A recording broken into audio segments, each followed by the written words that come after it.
In the heart of a bustling African city, where the clang of metal against metal and the hum of vendors blend into a chaotic symphony, a church, sanctuary of divine grace, casts a long shadow over its congregation. Beneath its towering spires lies a secret as dark as the midnight sky. This is not the house of God it claims to be, but a stage where betrayal, witchcraft, theft, and seduction intertwine in a web of deceit. The leader, Prophet Emmanuel Akorfa, revered by thousands, hides sins that could unravel an entire community. This is a story of faith corrupted, trust broken, and the price of silence. Welcome to The Churches We Should Never Play In. Subscribe now to Mr. Jambo channel to uncover more gripping tales and intriguing stories. The evening sun dipped low over the sprawling city of Aburi, casting a golden glow over its terracotta rooftops and dusty streets. The city, vibrant and alive, held secrets in its quiet corners. At the heart of it all stood the sanctuary of divine grace, a towering cathedral whose grandeur belied the rot within. Prophet Emmanuel Akorfa was a man of charisma. His voice, deep and resonant, carried the promise of salvation, and his sermons left congregants weeping with conviction. But behind the pulpit, he was a man with insatiable appetites. Wealth, power, and women were his trinity of desires. Emmanuel wasn't always a prophet. Born to a poor farmer in a remote village, he discovered early on the power of persuasion. At 12, he convinced his peers to invest their lunch money in a non-existent poultry business, promising returns in double. The scam was uncovered, but not before Emmanuel learned a valuable lesson. People will believe anything if it's wrapped in the right words. Years later, he emerged in Aburi with a Bible in hand and a fiery determination to build his kingdom on earth. He started small, preaching in the open market, weaving tales of miracles and divine revelations. Word spread of a young man who could cure ailments with a touch and foretell fortunes with uncanny accuracy. Soon, he had a following, and the sanctuary of divine grace was born. The rise was meteoric. Emmanuel's knack for storytelling and his ability to connect with the common man made him a household name. He would hold crusades that lasted for days, promising divine intervention and hope to those who needed it most. At first, his miracles seemed genuine. A blind man regaining sight, a barren woman conceiving twins.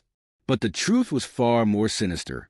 Emmanuel had an eye for theatrics, and many of his miracles were staged, with actors hired to play the roles of the afflicted. To BY 2025, the sanctuary was the wealthiest church in the region. The congregation swelled each Sunday, filling the ornate pews.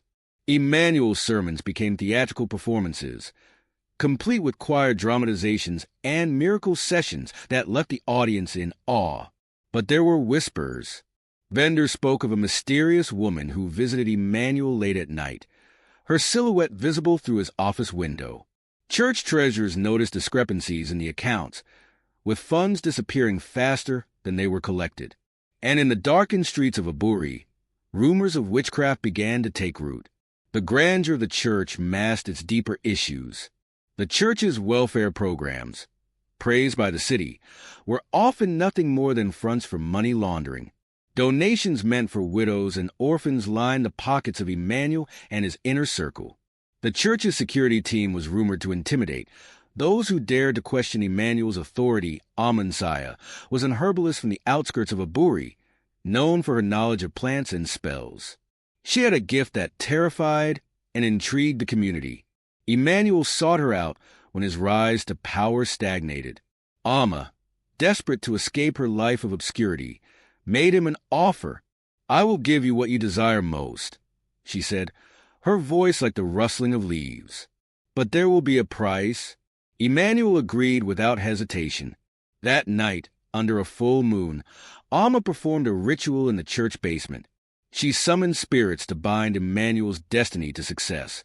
But the spirits demanded something in return: the innocence of his flock. The ritual was elaborate, involving rare herbs, incantations, and blood sacrifices.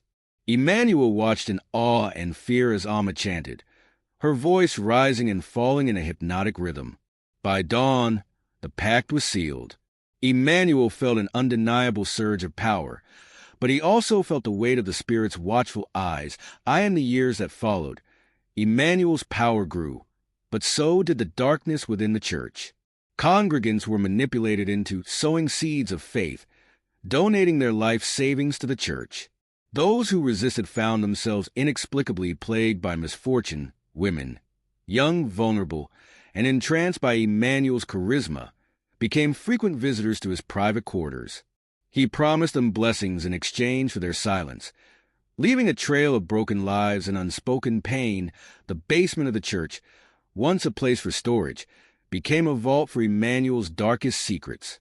Amma visited periodically, ensuring the Spirit's demands were met.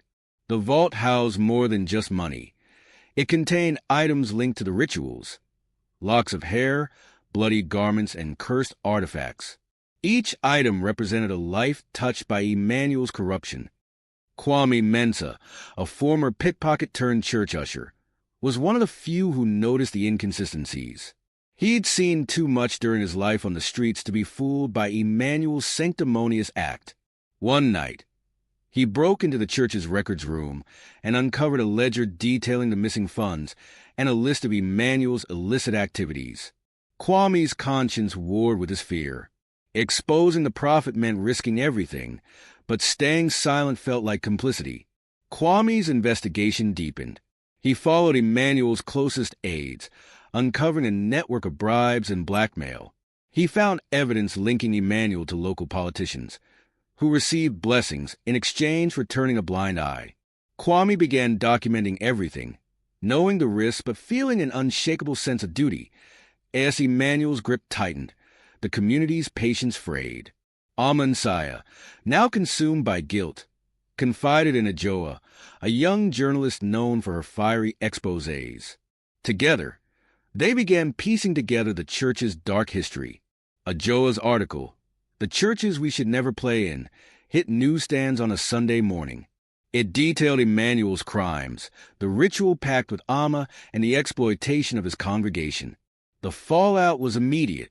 Congregants began coming forward, sharing their stories of manipulation and abuse. The church's once loyal choir members revealed they had been coerced into participating in staged miracles. The media frenzy drew international attention, putting Aburi on the map for all the wrong reasons. The congregation, once loyal and devoted, turned on Emmanuel. His allies deserted him, and the authorities launched an investigation. Emmanuel was arrested, but his trial became a spectacle, with revelations of his deeds shocking the nation. Amma disappeared, leaving behind a note: "The spirits demand justice. The price must be paid." The trial exposed not only Emmanuel's crimes, but also the systemic failures that allowed him to thrive. Local officials were implicated, and the fallout reshaped the city's power dynamics. Emmanuel's sentencing marked the end of an era, but the scars he left behind would take years to heal. Years later, the sanctuary of divine grace stood abandoned, its walls a testament to the corruption that had festered within. The city moved on, but the scars remained, a reminder of the dangers of blind faith. Ajoa's work inspired a movement to hold religious leaders accountable, and Kwame found redemption in his newfound role as a community leader. Yet, the question lingered: could faith survive when its shepherds were wolves in disguise? The remnants of the church became a cautionary tale, a symbol of the cost of silence. The people of Aburi learned to question, to demand transparency, and to protect their faith from those who would exploit it. Yet, in the quiet corners of the city, whispers persisted, of spirits still lingering, of secrets yet to be unearthed. This story is not just a cautionary tale. It is a mirror, reflecting the vulnerabilities of a community and the power of truth.